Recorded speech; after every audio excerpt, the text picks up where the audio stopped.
Senhor Maurício, conte-nos mais sobre o momento da crucificação do nosso Mestre, pois milhões de seres nem imaginam quem é e quem foi Javé ou Jeová. Bem, na crucificação do Mestre Jesus, e nós já falamos sobre isso, ele naturalmente foi crucificado porque ele não aceitou ser o Salvador anunciado pelos profetas, e ele achava que os profetas anunciavam o Salvador, e esse Salvador viria à Terra e mostraria sua grandiosidade, e acabaria, naturalmente, seguindo as determinações do Deus da matéria, Javé. E ele procurou, naturalmente, o Cristo, e disse para ele que queria que o Cristo, naturalmente, fosse o grande líder do seu rebanho. E, naturalmente, junto à legião, na época de espíritos, digamos, decaídos do céu, inclusive um deles era Lúcifer, procuraram, inclusive, Jesus, naquele momento que se antecedia ao Calvário, para tentar convencê-lo a não deixar-se apregoar na cruz, porque ele teria, e eles sabiam, recursos. Lúcifer foi um companheiro de Jesus. Ele sabia da potencialidade, ele sabia da qualificação espiritual que o Cristo tinha e dos seus poderes. Ele não precisava se submeter. E ele quis dizer assim: por que se sacrificar pela humanidade terrestre que vai te abandonar, vai assistir o teu martírio? Por que não, antes que Lúcifer fosse sensibilizado por Jesus, não é? Ele tentou convencer junto com a legião, tanto é que eles se encontram e Jesus vê aqueles espíritos tentando seduzir e pergunta: quem sois vós? E eles: nós somos uma legião.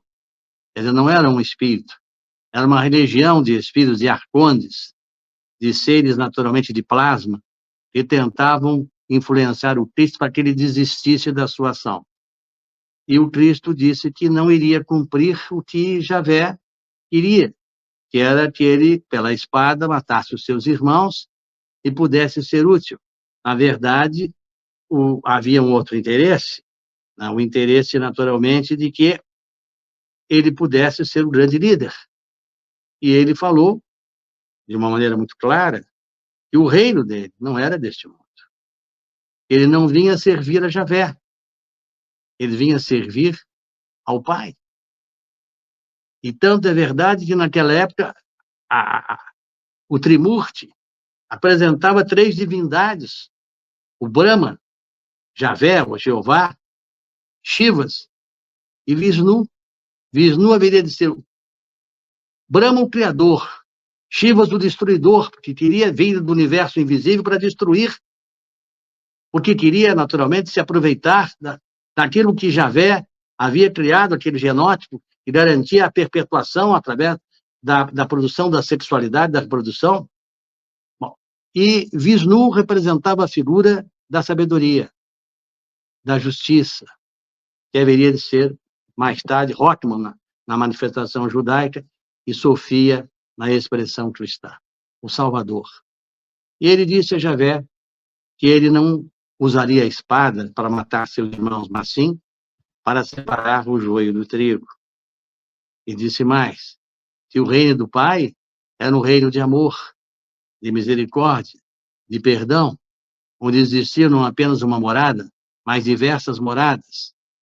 Isso quer dizer os diversos universos, a diversas escalas evolutivas.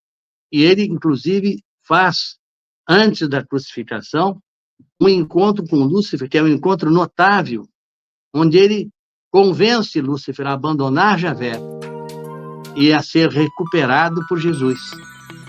E Jesus, quando parte, leva Lúcifer consigo, sendo Lúcifer, portanto, um espírito que volta à luz.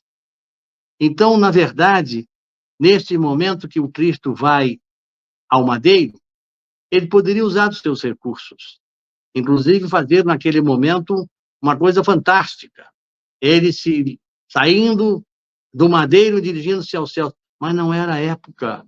O ser humano vivia de alegorias, não tinha conhecimento, não tinha capacidade do discernimento. Ali iniciava-se o processo de provas e expiações, terminando o primitivo. Era necessário que o indivíduo compreendesse o caminho, compreendesse a verdade, compreendesse a vida, compreendesse a necessidade de vencer esta roda do mal, da provação, através de quê?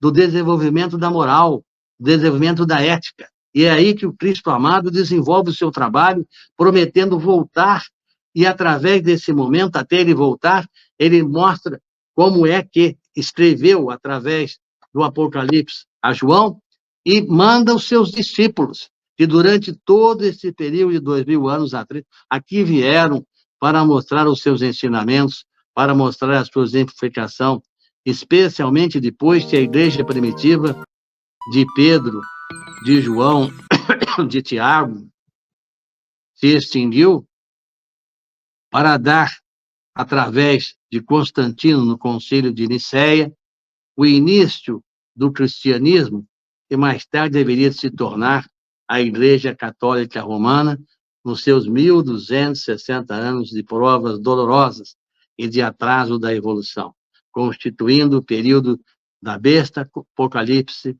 da noiva que se esqueceu do seu compromisso, dos impérios babilônicos, da força do dragão, causador do mal e do sofrimento.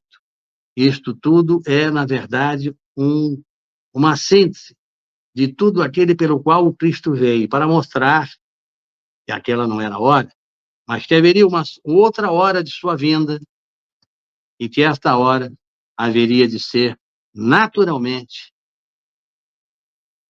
na Nova Jerusalém. Não viria mais do ponto de vista físico, mas viria do ponto de vista espiritual, portando todos os seus anjos, todos os seus trabalhadores, todos os seres do universo próximos às esferas siderais próximas dos cristos dos sistemas solares, para mostrar a força e o poder daquele que é o Pai Celestial, daquele que é o Criador de todos os espíritos, aquela figura amorosa, extraordinária, que é o nosso Pai Celestial.